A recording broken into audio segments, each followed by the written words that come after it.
So I saw Glass Onion with embittered expectations, and somehow got out of it even more disappointed. Before you ask, yes, I was spoiled for the movie, but the embittered expectations come from me also thinking that the mystery of the first movie was very obvious, but we'll get to that in a bit. This is going to contain spoilers if it wasn't more obvious than the killer of either movies, so aside from stupid stuff like bad jokes, would I recommend this movie? No. Glass Onion uses shifting perspectives to its disadvantage by being too infrequent to engage the audience with any of its characters save for one, while undercutting any semblance of character development for the first half, rendering said first half almost superfluous. Let's get the technical stuff out of the way. I've heard people complain about the overuse of "something in my ass" in the Batman, and it's worse in this movie. In terms of CG, none of it feels real or awe-inspiring. The more I watch of this film, the more I respect the restraint of Knives Out to use mainly practical effects. I wouldn't have particularly disliked it if Rian had gone for a Dune approach and shot miniatures on top of a real set. The direction wasn't noteworthy, it wasn't good, but it also wasn't horrible. The character archetypes are just as cookie-cutter from the ones in Knives Out, and a murder mystery with forgettable characters that blend in with others in the same franchise, I'd argue, is significantly more arduous than Marvel heroes, having the same sense of humor with only differences being in character design. You've got washed-up bitch who mooches off of rich person, the white mom who's called a white mom in the movie. There's a scientist who does nothing in the movie, and there's also Red Pill Man who deserves everything bad that happens to him, including death, because he didn't want to be suppressed by his federal agent reprogramming. There's Accessory, who is significantly less significant than the others. Her only purpose is to tell us that the fashion person uses sweatshops and is dumb. Why do you hate models, Matilda? Honestly? Yes. I think they're vain, stupid, and incredibly self-centered. I totally agree with you. But how do you feel about male models? And finally, here's our Watson for the hour, Helen. Helen is, and I can't believe I'm saying this either, a decently written character. She has an intrinsic motivation to find out who the killer is, and an extrinsic goal of ruining them and bringing them to justice. One of those shitheads killed my sister.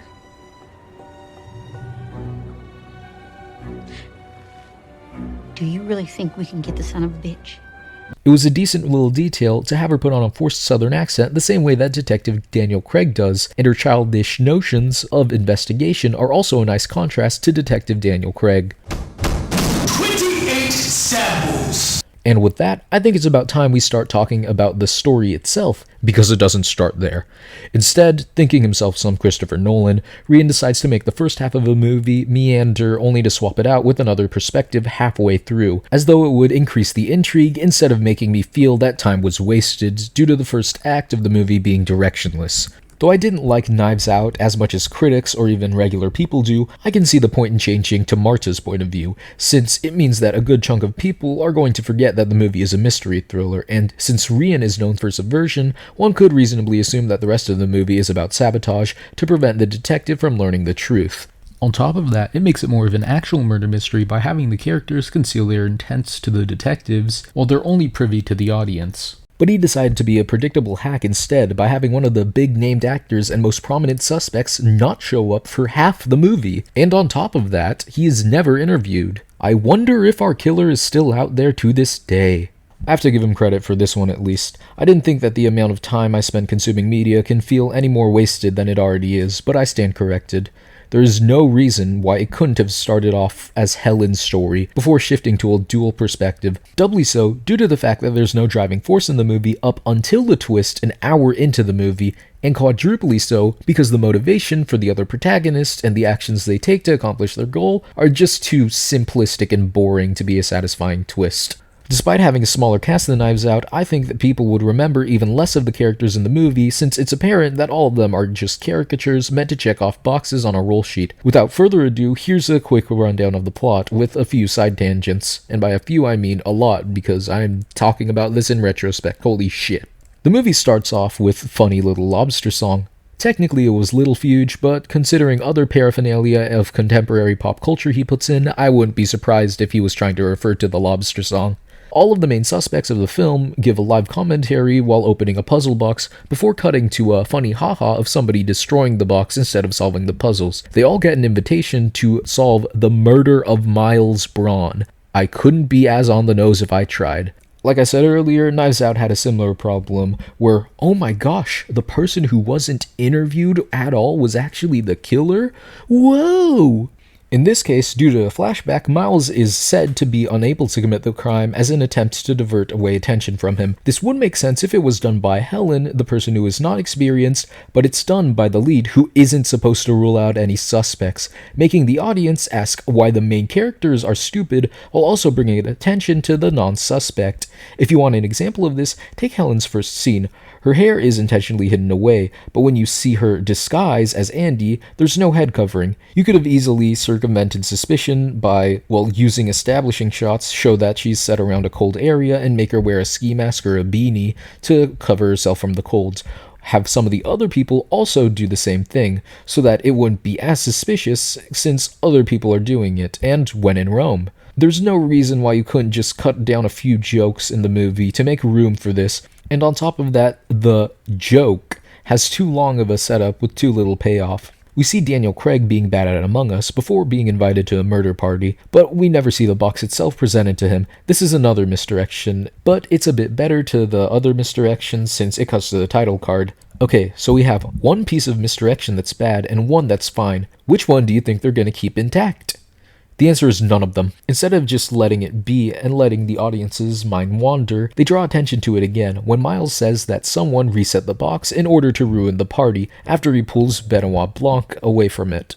It would have been equally as ambiguous, if not more, had they just said it was an envelope in both instances. We get all our characters at a dock in Greece where they meet up with Blanc and are very fine with him being there, and none of them protest, furthering the idea that none of them are guilty before the first act even starts. The cast explains to the audience why they hate Andy before we see a scrapped asset from Spy Kids 4. Two of them, actually. We get to see our cast interacting around the island and the various motivations that they might have to kill Miles, except when you take into account that all the money he has can be used to bail them out of situations.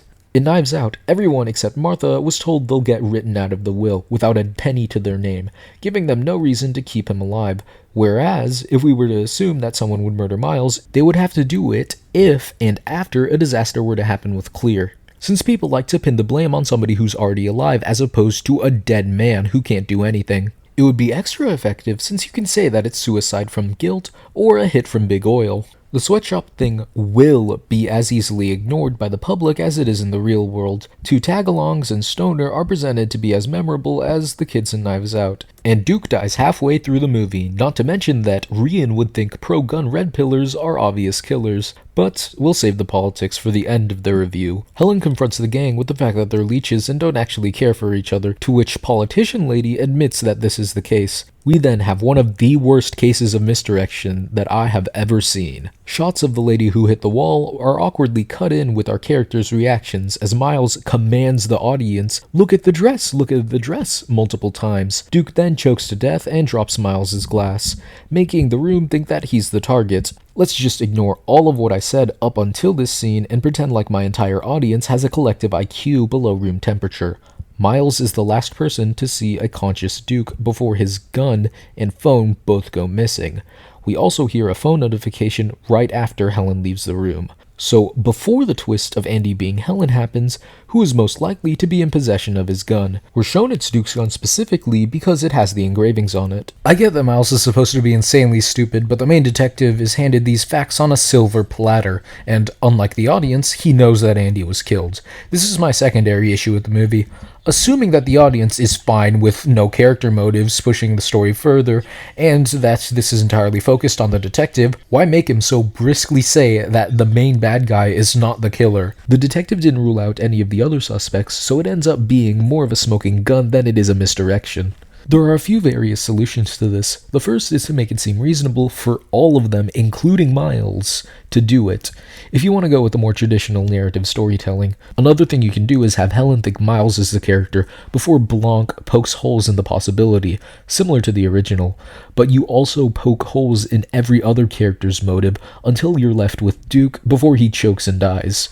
You would also have to start the movie from Helen's perspective to make it a lot more engaging, and like the original Knives Out, you would also have have to make a bunch of scenes where the characters interact with each other outside of the protagonists of the movie, so that you can get engaged with their characters a lot more intimately. If you want to make Blanc more flawed of a character without being completely stupid, you could have him be distracted by the murder party, with every lead being conflicting as well as being laced with untrue information that ends up gaslighting him, and due to his obsession with the game, he would think them to be true and miss the actual killer. Granted, this isn't the best solution from a plot standpoint since it still makes him look dumb like in the original, but it gives us a character with conviction whose major flaw is being bad at games and is consistent throughout the movie, as opposed to what the movie gave us, which is him being good at a game but being bad at an actual mystery. Chekhov's gun applies to flaws and motives just as much as it does physical things, and the mystery genre is where the use of these tools should be copious. Back to the movie for a bit, Miles turns the lights off, but nobody knows where the electrical is, so they wander around like headless chickens as Blanc and Helen meet up with each other again before she gets shot. We then cut to a flashback that explains that Helen was posing as Andy, and Andy was the real person whose murder was being investigated. The next part of the film retreads the ground of the first half with extra details that paint the suspects as vain and ignorant people who follow Miles out of codependency.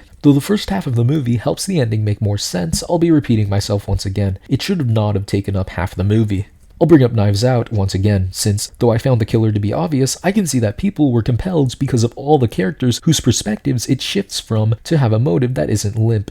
It also starts off with the first person to report Harlan's death, making the plot feel urgent as opposed to a party game that we have yet to see take place. We get a good look at all the suspects, and though you can just boil them down to upper-class citizens who are out of touch, you get a feel for their personalities, motivations, and vices within the first 20 minutes of the movie. You also have a semblance of what they're hiding, since LeBlanc plays a white key to indicate that they're lying. Glass Onion takes an hour to do the exact same thing to a much lesser extent without the shifting perspectives or anything intriguing. Back to the movie again, we see that Helen stopped a bullet by having her sister's diary in her pocket. I've gone on enough tangents, so I'll save this one for later. Helen is able to find the letter that sparked the idea of the company that her sister used to own, but Miles and the group lied to kick out of, proving her position as the creator of the intellectual property and proving the group of committing perjury. The reason why Miles kicked her is because she was against a form of green energy that has the potential to turn every home into a Hindenburg. She shows the letter to the group before Miles burns it, and the group goes along with his lie to keep suckling on his teat instead of facing the onslaught of perjury. This is an actual twist that I could get behind. All of them knew who killed Andy, but they just didn't have the balls to stand up and call him out on it. Again, this could have also been done a lot better by making it so that all of them literally knew who killed Andy, but none of them had the balls to stick up for it, and making them extremely suspicious about Helen because they know that Andy is dead. Helen then starts breaking shit in a tantrum as everyone else chimes in before she gets carried away and blows up the whole place using the Hindenburg fuel. The group, moved by her actions, decide to admit to perjury and stick it to Miles. All's well that ends well. Let's get one last jab at the plot structure out of the way before we end this. At this point in writing the script, it came out that Rian didn't want the twist to be identical twins in the movie, saying that he only is okay with it since it deepens the stakes of the movie. Let's say you have a movie about Chris Cham raping Barbara, but you show it from Barbara's perspective. You add a little twist. Right before he rapes her for the last time and gets detained, we learn that Chris's actions were actually a part of completing the dimensional merge. That would also raise the stakes of the movie, but getting the first half of it from a perspective of a senile old lady with no motives makes the first half boring as shit, so the director can go and fuck himself. I'm making this segment in the video to rant about the plot holes and politics that I found stupid. So if somebody used a fuel with malicious intent, they can put it near any vent in the system and light it up to explode the whole building. But why do the vents suck in a bunch of air before we see the explosion if the site of combustion is where it's thrown and meets the fire? How is this fuel less accessible than gasoline, thermite, and fertilizer, which can be used for terror attacks that are just as devastating if used correctly? Keep in mind, there's more than likely a storage unit for the fuel to be converted to electricity as opposed to it just being there like a Zeppelin, and the same can't be said for gas pipes, which are already in homes. Not to mention, his stoner friend would have nuked the place to Kingdom Come if it were to combust from a small fire, so I don't see how this source of energy is any more dangerous than oil and natural gases. If anything, the environmental message that it sends to us is use coal since it's less dangerous than any other sources of electricity. It's also rather egregious that the explosion would cause harm to the infrastructure instead of the people inside, even though they're directly near the explosion site. I'll reiterate my plot criticisms once again before diving into more thoughts about the movie's messaging. There's no driving force or urgency for half the movie, and the audience gets less engagement with the suspects than in the first film, making it feel like more of a slog to get through, which is made worse by the fact that the mystery is obvious, which kills off any intrigue for the film. Rian tries to make up for this by adding semblances of comedy, so how much you value that will be extremely subjective, but all of the supposed jokes and funny bits presented in the movie left me rather unenthused at best and cringing at worst. Now, here's the political part of the review.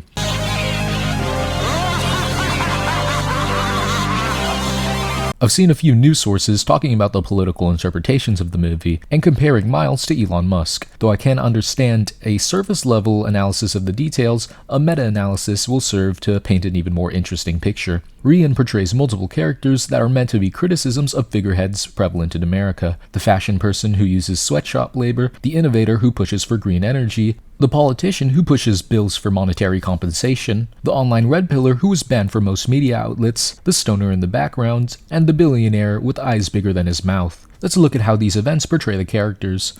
The red pillar's girlfriend is said to be deserving of better after he dies. So the death of political figures you don't like being warranted is the first message of the movie.